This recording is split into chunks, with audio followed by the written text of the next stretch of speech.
दोस्तों, मेरा नाम है कुमकुम बिनवाल। करीब 44 दिन लंबा चला ये लोकसभा चुनाव आखिरकार आज शाम 7 बजे खत्म हो जाएगा। तमाम तरह के एग्जिट पोल्स इसके बाद आप देख रहे होंगे, देखेंगे। ये एग्जिट पोल टीवी चैनल्स करते हैं, लेकिन मैं चाहती हूँ कि उससे पहले आप यूट्यूब का एग्जिट पोल देखें। जी हाँ दोस्तों, यूट्यूब का एग्जिट पोल इसीलिए क्योंकि इस चुनाव में सबसे महत्वपूर्ण अगर माध्यम के तौर पर बनकर उभरा है तो वो यूट्यूब है। दोस्तों, पिछले 16-17 साल का मेरा पत्रकारिता का अनुभव कहता है कि 2014 का आखिरी चुनाव था जो टीवी पर लड़ा गया था। मतलब नेताओं ने अपने प्रमोशन का जो एक तरीका अपनाया वो टीवी था। टेलीविजन के जरिए बड़े स्तर पर, चाहे वो नरेंद्र मोदी हो, चाहे वो राहुल गांधी हो, चाहे वो दूसरे नेता हो, उन्होंने टेलीविजन का इस्तेमाल किया। उसके बाद 2019 का लोकसभा चुनाव था सोशल मीडिया का चुनाव, जिसमें सोशल मीडिया के अलग अलग प्लेटफॉर्म्स में वो चुनाव लड़ा गया। 2019 के लोकसभा चुनाव में टीवी का रोल बहुत कम था और 2024 के लोकसभा चुनाव में तो टीवी का रोल लगभग निल है, क्योंकि टीवी वैसे भी लोगों ने देखना लगभग बंद कर दिया है। प्रधानमंत्री मोदी ने 70 से ऊपर, जी हाँ 70 से ऊपर इंटरव्यूज दिए, लेकिन उनका एक भी इंटरव्यू कंटेंट के लिहाज से कुछ बड़ा नैरेटिव सेट नहीं कर पाया। लेकिन यूट्यूब दोस्तों, यूट्यूब इस चुनाव में बहुत ही महत्वपूर्ण फैक्टर के तौर पर उभरा है। बल्कि मैं मानती हूं कि ये पूरा चुनाव यूट्यूब में लड़ा गया। पीएम मोदी की कोई रैली होती थी, यूट्यूब में उसको कई घंटे पहले नोटिफाई करके नरेंद्र मोदी के यूट्यूब चैनल में या बीजेपी के यूट्यूब चैनल में डाल दिया जाता था। राहुल गांधी की कोई रैली होती थी तो बड़े स्तर पर यूट्यूब चैनल के जरिए लोग उनकी रैलियां सुनते थे। हमारे जैसे कितने सारे यूट्यूबर्स को कितनी व्यूअरशिप मिली है, ये बताता है दोस्तों कि जो दर्शक है बड़े स्तर पर वो यूट्यूब में जिस तरह से इस बार जुड़ा वो इससे पहले कभी नहीं जुड़ा। इसीलिए यूट्यूब का एग्जिट पोल, जी हाँ यूट्यूब का एग्जिट पोल क्या कहता है ये भी समझना और जानना बहुत जरूरी है। इसके लिए दोस्तों कल कांग्रेस पार्टी ने एक प्रेस कॉन्फ्रेंस की थी, जिसमें सुप्रिया सुनेत ने बताया था कि कैसे नैरेटिव सेट करने में सोशल मीडिया के अंदर, खास तौर पर यूट्यूब के अंदर और बाकी प्लेटफॉर्म्स के अंदर, विपक्ष बीजेपी से आगे रहा। दोस्तों, इन आंकड़ों को बहुत ही गौर से समझिए और सुनिए, क्योंकि इन आंकड़ों के पीछे आपको हल्की सी झलक समझ में आएगी कि एक्चुअली में देश का जो युवा मतदाता है या फिर देश का वो मतदाता जो महंगाई, बेरोजगारी जिसको परेशान करती है, जिसके लिए जो भी रिटायर नहीं हुआ है, जो व्हाट्सएप अंकिलों के ग्रुप में मोदी मोदी के नारे नहीं लगाता है, उसका रुझान किस तरफ है। बहुत बहुत धन्यवाद पवन जी। आप कह रहे थे इन पर पिक्चरें 100 बन जाए, एक बनी थी, 2 बार रिलीज हुई थी, फिर भी मुंह की खाई। पप्पा ने वॉर तो रुकवा दी, मीम नहीं रुकवा पाए इस चुनाव में। ये असलियत है सोशल मीडिया की। और मैं कुछ आंकड़ों से बात कर देती हूँ। आंकड़े मुझे बेहद पसंद है और आंकड़े कभी झुठलाए नहीं जाते। ये पब्लिकली अवेलेबल डेटा है, आप में से कोई भी चाहिए हमारे स्टैट्स को या थर्ड पार्टी टूल को यूज करके बीजेपी के स्टैटिस्टिक्स को देख लीजिएगा। और ये दिखाता है कि लोग क्या सुन रहे थे इस चुनाव में, लोग क्या सुनना चाहते थे, लोग किसकी बात सुन रहे थे, लोग किन मुद्दों से प्रभावित हो रहे थे, लोगों का ध्यान किसने आकर्षित किया हुआ था। मैं आपको पहले डेटा देती हूं यूट्यूब का, क्योंकि मेरा मानना है और तमाम लोगों का भी मानना है कि सोशल मीडिया के जितने भी प्लेटफॉर्म्स थे उसमें सबसे जरूरी प्लेटफॉर्म इस बार यूट्यूब था, क्योंकि वीडियो की बहुत खपत थी और यूट्यूब जिस तरह से गूगल लोडेड आता है बहुत बहुत ज्यादा प्रचलित था।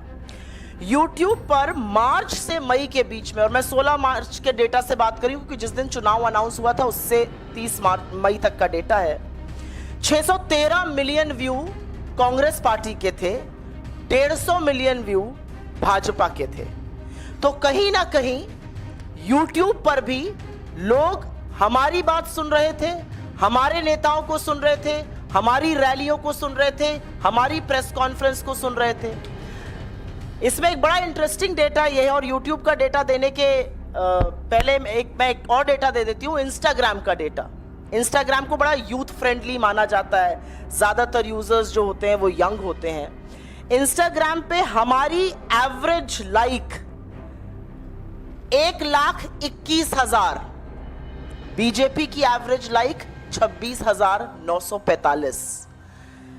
ये दिखाता है आपको कि डेली फॉलोअर जब हमारे 33,000 बढ़ रहे थे तो बीजेपी के 5,300 बढ़ रहे थे।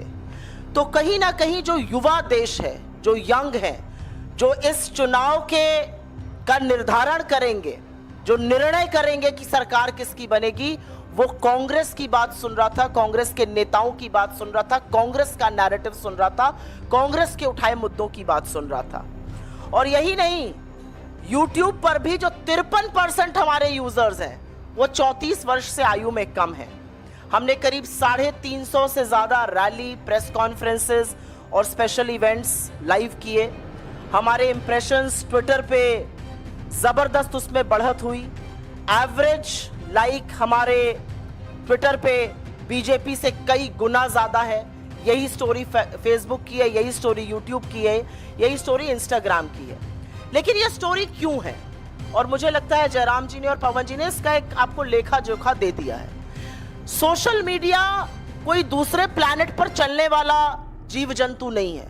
सोशल मीडिया पॉलिटिक्स में, आज की पॉलिटिक्स में रियल पॉलिटिक्स जो ग्राउंड पर हो रही है, जो कार्यकर्ता कर रहा है और जो सोशल मीडिया का वॉरियर कर रहा है, वो एक तरह से पैरेलल एक दूसरे के पूरक होकर चल रहे हैं। और इसीलिए क्योंकि हम मुद्दों पर अड़े रहे, क्योंकि कांग्रेस के प्लेटफॉर्म्स पर लोगों को अपने मतलब की बात, अपना रोजगार, अपनी महंगाई कम, अपनी गरीबी, अपनी गिनती की बात सुनाई दे रही थी, इसलिए लोग हमसे ज्यादा एंगेज हुए।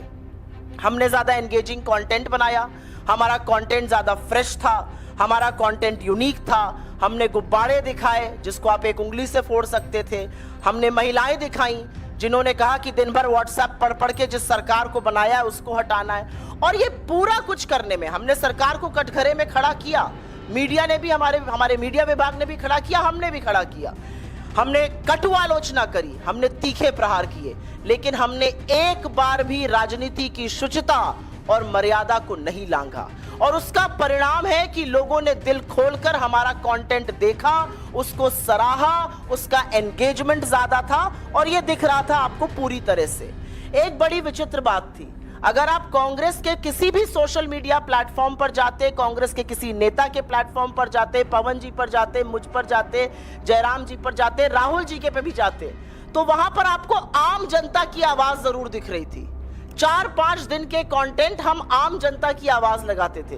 बीजेपी के पूरे सोशल मीडिया से, उनकी पूरी स्ट्रैटेजी से आम आदमी की आवाज पूरी तरह से गायब है। वही पेड एक्टर, वही इक्के दुक्के लोग और वही विभत्स बेवकूफी के ऐड। बीजेपी ने कहीं पर इस देश को बेवकूफ समझने की गलती की। इसलिए गलती अगर ये ना करते तो वो 2014 का जो कैंपेन था वो 2024 में रिपीट नहीं करते। कोई फ्रेशनेस नहीं, आपने एक एक्टर हायर कर लिया, उसको किसी राजनेता जैसा लगा दिया, उससे बेवकूफी के बयान आप कहलवाते जा रहे हैं। ये बहुत बोर हो चुकी है जनता। एंगेजमेंट दिखाता है कि जनता क्या सराह रही है और क्या नहीं। ऐसे भी दिन हमने देखे जब गृह मंत्री को 4 लोग सुन रहे थे, मोदी जी को 400 लोग बीजेपी के प्लेटफॉर्म पर सुन रहे थे और 4-4 लाख से 40 लाख लोग हमारे नेताओं को यूट्यूब प्लेटफॉर्म्स पे सुन रहे थे। हमने रियल टाइम फैक्ट चेक किया, बखिया उधेड़ी, कलई खोली बीजेपी के और मोदी जी के हर झूठ की। लेकिन हां, मैं यहां पर पूरी तरह से धन्यवाद, साधुवाद देना चाहती हूं अपनी लीडरशिप का। हमारे अध्यक्ष राहुल जी, प्रियंका जी, सब लोग, जयराम जी, हम लोग मुद्दों पर डटे रहे। हम बिल्कुल भी डिस्ट्रैक्ट नहीं हुए। हमारा मुद्दा महंगाई था, बेरोजगारी था, आर्थिक असमानता था, महिला सुरक्षा था, बदहाल किसान था, मजदूर जो मजबूर है वो था, और हमारा इशू था हाशिए पर जो लोग हैं वो मुख्य धारा में आए। क्योंकि हमने वो बात करी, लोगों ने हमारी बात सुनी। असलियत यह है कि मोदी जी मंगलसूत्र और मुजरे की बात कर रहे थे, राहुल गांधी अग्निवीर और किसान की बात कर रहे थे। मोदी जी अपने परमात्मा होने का प्रूफ दे रहे थे दुनिया को।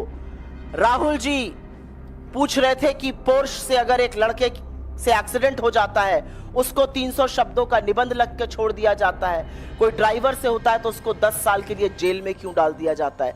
तो लोगों को समझ में आ रहा था कि कौन मुद्दे की बात कर रहा है, कौन लेखा जोखा दे रहा है, किसके पास भविष्य का एक खाका, भविष्य की एक रणनीति है। और उसी के चलते ये कैंपेन सक्सेसफुल थी। तमाम जगहों से सराहना आई, लेकिन सबसे ज्यादा सराहना जब आप फील्ड पर जाते हैं, जब लोग आपसे मिलते हैं और लोग आपका कंटेंट आपको कोट करते हैं, वो सबसे बड़ी सराहना होती है। मेरा अपना मानना है कि पूरी टीम ने मिलकर काम किया। Social media department, media department, हमारा वॉर रूम, राहुल जी की जो कम्युनिकेशन टीम है, हम सब ने मिलकर काम किया और एक अच्छा नैरेटिव तय किया। और असलियत यह है कि 2024 के चुनाव का नैरेटिव कांग्रेस पार्टी ने, कांग्रेस की लीडरशिप ने तय किया और मजबूर किया मोदी जी को, और उसी से घबराकर, उसी से बौखलाकर वो ऊल जलूल बात करने लगे। लेकिन ये देश जो बेरोजगारी से, महंगाई से, आर्थिक असमानता से जूझ रहा है, ये बिल्कुल मूड में नहीं था आपकी बात सुनने के लिए। इसके पास आपके जुमलों के लिए वक्त नहीं है। इस देश ने बड़े तरीके से वोट डालकर अपना मत दे दिया है। मैं आज ही उत्तर प्रदेश से लौटी हूं और पुनः वापस जा रही हूं अपना वोट डालने, और दावे के साथ कह सकती हूं, चौंकाने वाले प्रमाण